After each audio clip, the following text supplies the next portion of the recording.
প্রথমে অবশ্যই একটা টিমের জন্য স্টারটা খুবই ইম্পর্টেন্ট। আমরা কিন্তু উপর থেকে ওইরকম পার্টনারশিপ দিতে পারিনি অনেক দিন, বাট এইরকম যখন উপর থেকে একটা পার্টনারশিপ হয় তখন টিমের মেন্টালিটি চেঞ্জ হয়ে যায়।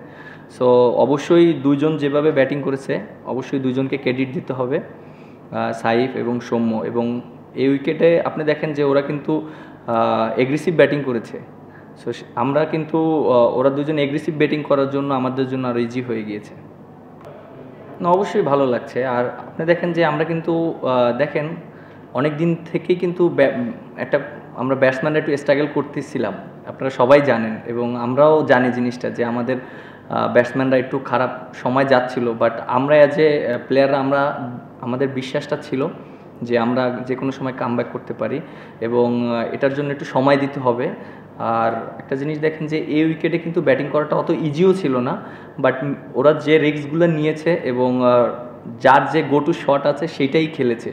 যেমন সৌম্য সরকার যে শটসগুলো খেলেছে আপনি দেখেন, রাইট আর্ম অফ স্পিনার ক্ষেত্রে আপনি রিভার সুইপ করেছে, কারণ ওটা ওর জন্য অপশনস বেশি রানস করার। এবং সাইফ হাসান যেভাবে খেলেছে, রাইটি বোলারকে অ্যাটাক করেছে, মানে ওরা ক্যালকুলেটিভ রিস্ক নিয়ে খেলেছে। এবং আমার কাছে মনে হয় যে ওরা দুইজনে যেভাবে ব্যাটিং করেছে এটার জন্য আমাদের টিমটা একটা ভালো একটা অবস্থানে গিয়েছে। এখন যে কোনো ব্র্যান্ডের পুরাতন এসি বদলে নতুন ওয়ালটন এসিতে উপভোগ করুন 25% ছাড়। দেখেন একটা জিনিস কি, আপনি একটা ব্যাটসম্যান যদি আপনি বলেন আপনি 5টা ইনিংসের ভিতর 5টা ইনিংসই রান করবে না, 2টা ইনিংস বা 3টা ইনিংস রান করবে, 2টা ইনিংস রান করবে না। বাট যে 3টা ইনিংসই রান করবে সেই রানটা যদি লম্বা হয় তাহলে কিন্তু টিমের জন্য লাভ, ব্যাটসম্যানের জন্যও লাভ। আপনি যে ব্যাটসম্যানটাই সেট হয়ে যাচ্ছে সেটা আপনি সেই ব্যাটসম্যান যদি 30 করে আউট হয়ে যায় তাহলে টিমের জন্য অনেক ডিফিকাল্ট। এই ম্যাচে আপনি দেখেন যে দুইটাই বড় স্কোর হয়েছে এবং উপর থেকে হয়েছে। যখন উপর থেকে একটা বড় স্কোর হবে তখন টিম অটোমেটিক অনেক স্কোর করবে এবং মাঝখানে যে পার্টনারশিপগুলো হবে।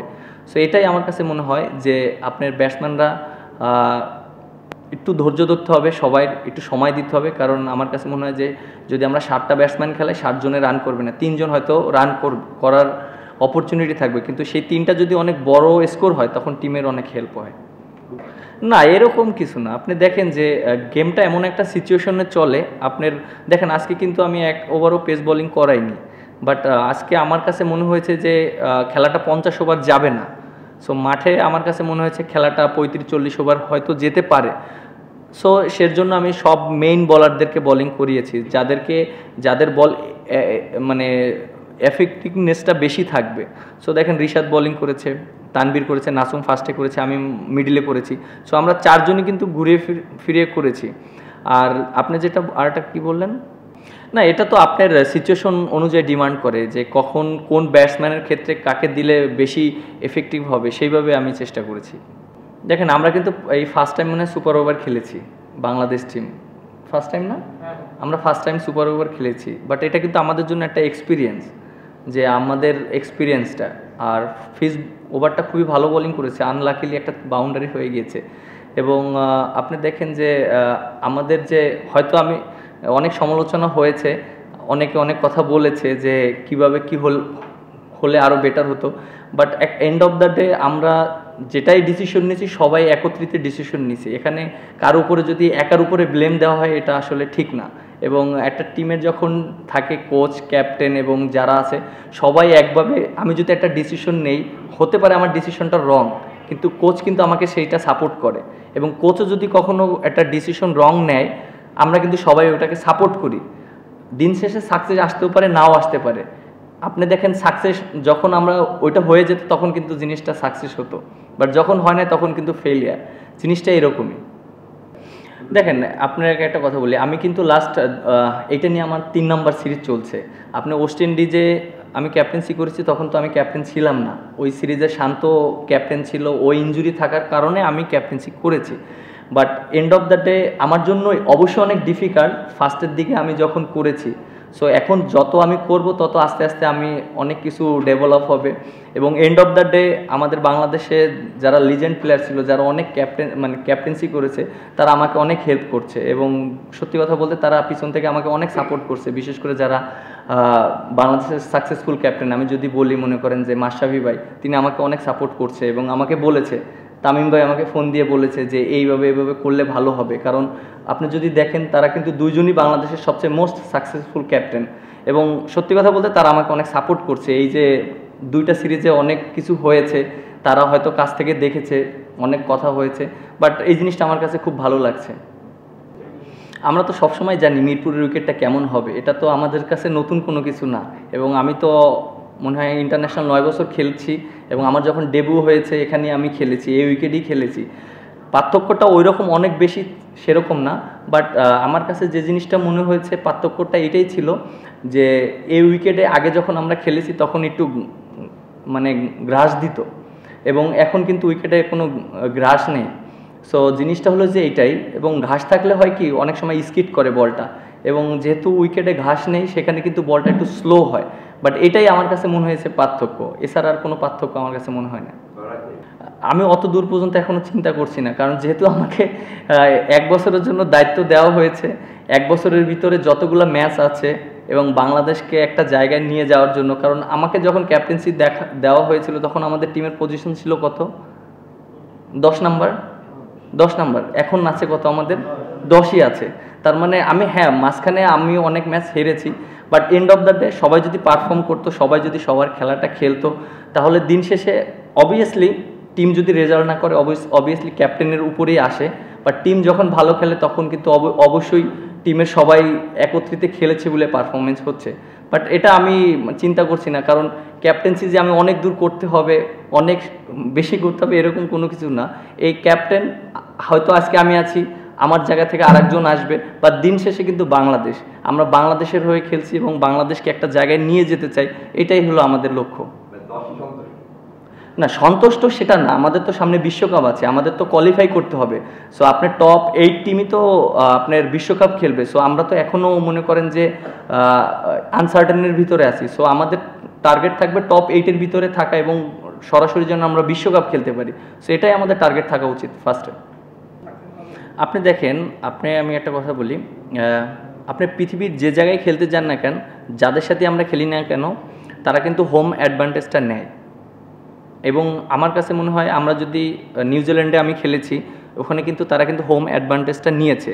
সো কোনো টিম যদি বাংলাদেশে আসে, আমরা তো অবশ্যই আমাদের হোম অ্যাডভান্টেজটা আমরা নিব, কারণ দিন শেষে সবাই কিন্তু রেজাল্টটাই কিন্তু চায়। হয়তো আমরা বিশ্বকাপে যে আমরা অনেক ভালো কিছু করতে পারিনি, সেটার জন্য আলাদা একটা প্রসেস এবং সেটার জন্য আলাদা একটা প্ল্যানিং করতে হবে, এবং আমার কাছে মনে হয় যে সেই প্ল্যানিংটা হওয়া উচিত 2 থেকে 3 মাস আগে থেকে, যে বিশ্বকাপের আগে আমরা কিভাবে খেলবো, কিভাবে আমরা স্কিল ক্যাম্প করব, কিভাবে আমাদের প্রিপারেশন থাকবে, সেটার জন্য আলাদাভাবে কোথায় আমরা প্র্যাকটিস করব, এইভাবে সেই জিনিসগুলো করা উচিত।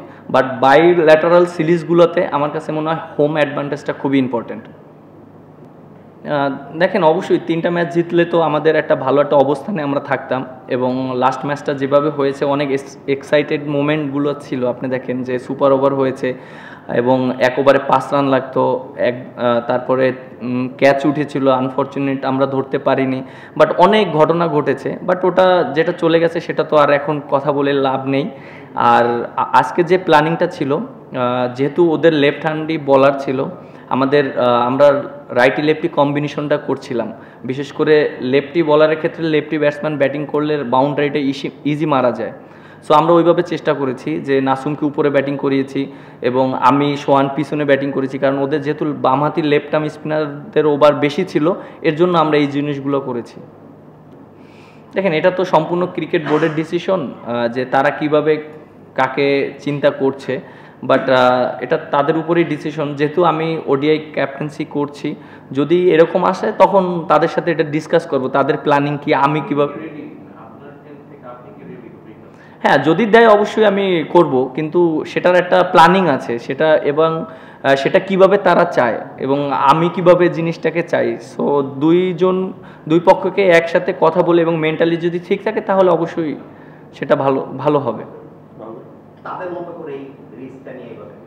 না, অবশ্যই একটা কোনো কিছু করলে অবশ্যই একটা টিম প্ল্যানিং থাকে এবং সবাই সবার সাথে ডিসকাস করে, এবং এটাও আমাদের একটা টিম প্ল্যানিংয়ের একটা অংশ ছিল। এবং এর আগে দেখেন আমরা কিন্তু ব্যাটসম্যানরা অনেক ফেল হয়েছে, অনেক রিস্ক, আপনি রিস্কটা যখন নেবেন তখন যদি আপনি কনফিডেন্টের সাথে রিস্কটা নেন তখন কিন্তু আপনার সাকসেস রেটটা বেশি থাকবে।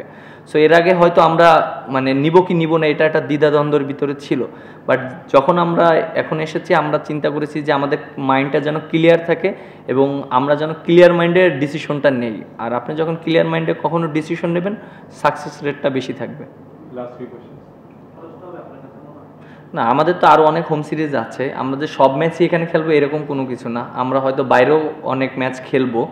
আর যেহেতু আফ্রিকাতে খেলা আছে, আফ্রিকার খেলার আগে হয়তো টিম ম্যানেজমেন্ট আমরা যারা আছি আরও সুন্দর মতন প্রিপারেশন নিতে পারবো, বাট বিশ্বকাপ তো এখন অনেক দেরি।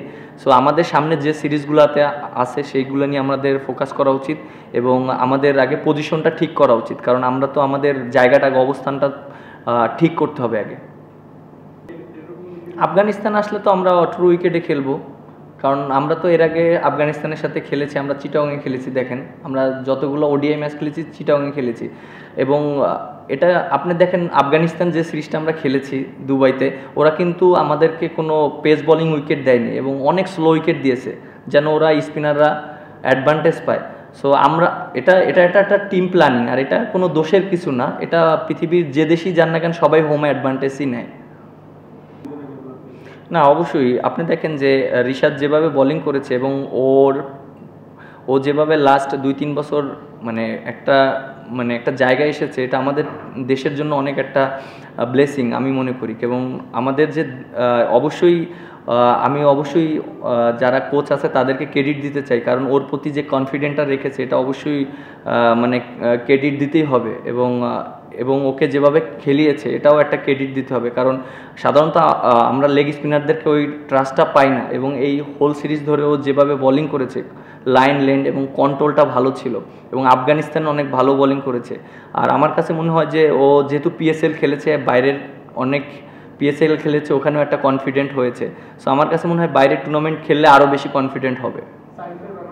হ্যাঁ, সাইফ হাসান ও দেখেন যে অনেকে তো অনেক সময় মনে করছে যে টেস্ট খেললে হয়তো ওয়ানডে খেলতে পারবে না, ওয়ানডে খেললে এটা একটা আমার কাছে মনে হয় এটা একটা ঠিক না। একটা প্লেয়ারকে যদি টার্গেট করে বলেই দেওয়া হয় টেস্টই প্লেয়ার, এটা ঠিক না। আমার কাছে মনে হয় কোন প্লেয়ারের কোন প্রতিভা আছে কেউই আমরা জানি না। সো একটা সময় তো আমরা মনে করছি সাইফ হাসান মানে টেস্ট প্লেয়ার, কিন্তু আপনি দেখেন টি-20তেও কীভাবে খেলেছে, ওডিআইতে কীভাবে খেলেছে। সো আমার কাছে মনে হয় যে ও যে ব্যাটিংটা করেছে এশিয়া কাপে এবং আজকে যে ব্যাটিংটা করলো মানে কনফিডেন্ট নিয়ে খেলেছে। সো আমার কাছে মনে হয় এই কনফিডেন্টটা যদি ধরে রাখতে পারে তাহলে বাংলাদেশ টিমের জন্য অনেক বেনিফিটেড হবে। আপনি যে বললেন আমরা বাইরে হেরেছি, আমরা কিন্তু বাইরে অনেক ম্যাচ জিতেছিও। আমরা কিন্তু সাউথ আফ্রিকাকে সিরিজ হারিয়েছি, তারপরে আরও অনেক ম্যাচ আমরা জিতেছি, ওয়ার্ল্ড কাপে আমরা জিতেছি। হ্যাঁ, একটা জিনিস আপনি বলতে পারেন যে আমাদের যে রেজাল্টটা করার উচিত ছিল সেই রকম আমরা রেজাল্টটা করতে পারিনি, বাট এটা একটা প্রসেসের ভিতর থেকে যেতে হবে এবং আপনি প্ল্যানিংটা আরও সুন্দর মতন করতে হবে। এবং আমার কাছে মনে হয় যে হোম অ্যাডভান্টেজ আমরা যে সবসময় নিই এরকম কোনো কিছু না। আমরা যখন ইন্ডিয়ার সাথে খেলেছি আমরা তো ট্রু উইকেটে খেলেছি, মিরপুর মাঠে কিন্তু ট্রু উইকেটে আমরা খেলেছি। দেখেন আপনার চিটাগংয়ে যান, চিটাগংয়ে আমরা ট্রু উইকেটে খেলেছি। সবসময় যে আমরা হোম অ্যাডভান্টেজ নিই এরকম কোনো কিছু না, আমরা ট্রু উইকেটেও অনেক সময় খেলেছি বাইরের টিমের সাথে। না, অবশ্যই হেড কোচ ফার্স্টে সিদ্ধান্ত নেয়, এটা সবার একটা ধারণা যে সব কিছু মনে হয় যে ক্যাপ্টেন কোচ এবং মনে করেন যে সালাউদ্দিন স্যারের কথা যেটা এসেছে উনিই নিচ্ছে, এরকম কোনো কিছু না। আমরা যখন ডিসিশন নেই সবাই একসাথেই পরামর্শ করা হয়। ফিল সিমন্স তিনি পরামর্শ করেন, সালাউদ্দিন স্যারের সাথে কথা বলেন, আমার সাথেও কথা বলেন এবং অনেক সময় আমরা এগ্রি করি, অনেক সময় ডিসএগ্রি করি এবং আমি আবার একটা কথা বললাম, আবার সালাউদ্দিন স্যার একটা কথা বললো, তখন তিনি জিনিসটা শুনেন। এরকমই জিনিসটা, কারণ একটা আলোচনার মাধ্যমে কিন্তু ডিসিশন হয়, এরকম না যে আমি একা ডিসিশন নিয়েছি এইটাই হবে, এরকম কখনো কোনো কিছু না। সব কিছু একসাথেই নেওয়া হচ্ছে, সবার ডিসিশনটা একসাথেই নেওয়া হচ্ছে।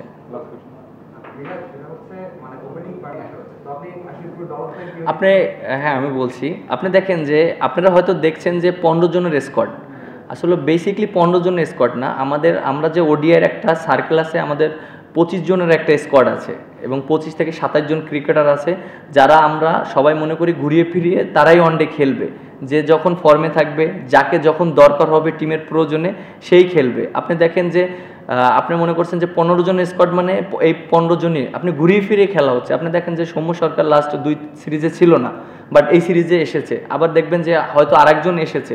সো আমাদের যে 25 জন ক্রিকেটার থেকে 27 জন ক্রিকেটার আছে, এদের ভিতর থেকে আমরা ঘুরিয়ে ফিরিয়ে খেলবো এবং আমরা একটা টিম সেট করতে চাই বিশ্বকাপের আগে, যে কারা কোন জায়গাটা সুইটেবল এবং কোন পজিশনে কাকে খেলালে জিনিসটা বেটার হবে দিন শেষে। আর এন্ড অফ দ্য ডে পারফরমেন্সটা তো খুবই ইম্পর্টেন্ট। Thank you.